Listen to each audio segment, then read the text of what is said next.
या ठिकाणी प्रयत्न केलेला आहे। यानंतर रजिस्ट्रार माऊली दायगुडे।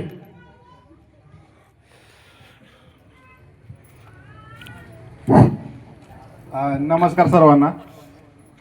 या ठिकाणी बरेच जण बघितले गेले तर माझ्या आईच्या माझ्या वडिलांच्या वयाचे आणि प्रत्येक जण सोशल मीडियावर ॲक्टिव्ह असेल असं नाही। त्यामुळे सर्वात पहिल्यांदा माझी ओळख करून देतो, कारण माझी ओळख फक्त सोशल मीडियापुरतीच मर्यादित आहे। मी माऊली दायगुडे सोशल मीडियावर असे कंटेंट्स बनवतो जे की तुमच्याबरोबर किंवा माझ्याबरोबर कधीतरी घडलेले असतात, जे की आई वडिलांशी रिलेटेड असतात, मुलगा वडील किंवा घरातील इतर लोक किंवा एक मुलगा असेल त्याच्याबरोबर समाजामध्ये जे काही घडतं।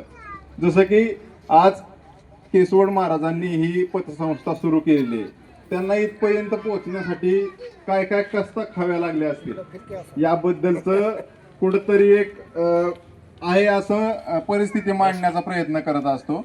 आणि या ठिकाणी येण्याचं कारण असं की महाराजांनी ही पतसंस्था चालू केली हे त्यांचं कर्म, आणि मला या ठिकाणी प्रमुख उपस्थिती म्हणून बोलावलं खरं तर हे आमचं भाग्य। कारण ताईं शेजारी बसणं म्हणजे आमच्यासाठी एक पुण्याची गोष्ट आहे म्हणायचं असेल कधीतरी जुनं पुराणं। दुसरी गोष्ट म्हणजे अशा कार्यक्रमामध्ये एखादा वक्ता किंवा बरेचसे वक्ते बोलायला लागले की समोर श्रोत्यांचे काय हाल होतात ते एक श्रोता चांगल्या प्रकारे जाणू शकतो। आणि माझ्या आयुष्याची जवळजवळ 95% श्रोता म्हणूनच गेले, त्यामुळे मी जास्त काय बोलणार नाही। ज्या कार्यक्रमासाठी आपण या ठिकाणी उपस्थित राहिलो आहोत योगीराज पतसंस्थेच्या या भव्य उद्घाटन समारंभासाठी आणि केतन महाराज केसवड आणि त्यांच्या संपूर्ण परिवाराला या पुढील व्यवसायासाठी शुभेच्छा देण्यासाठी।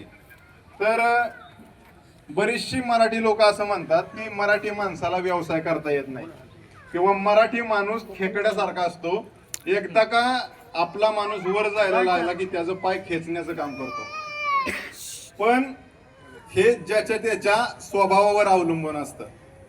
आणि हे मी स्वभावाचं का म्हणतोय तर जो माणूस पहिल्यापासून जी माणसं आपल्या बरोबर टिकवून ठेवतो, आपल्या स्वभावानं बांधून ठेवतो, त्याच्या असल्या कार्यक्रमासाठी इतकी गर्दी होणं म्हणजे साहजिकच आहे। आणि प्रत्येक शुभ कार्यामध्ये सुरुवातीला आपण सर्वजण असतोच आणि असणारच आहे।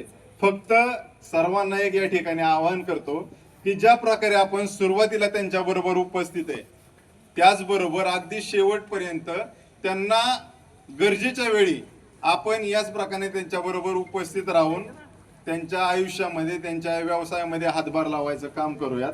आणि पुन्हा एकदा केसवड महाराज आणि त्यांच्या संपूर्ण कुटुंबियांना या नवीन व्यवसायासाठी खूप खूप शुभेच्छा देतो आणि या ठिकाणी थांबतो।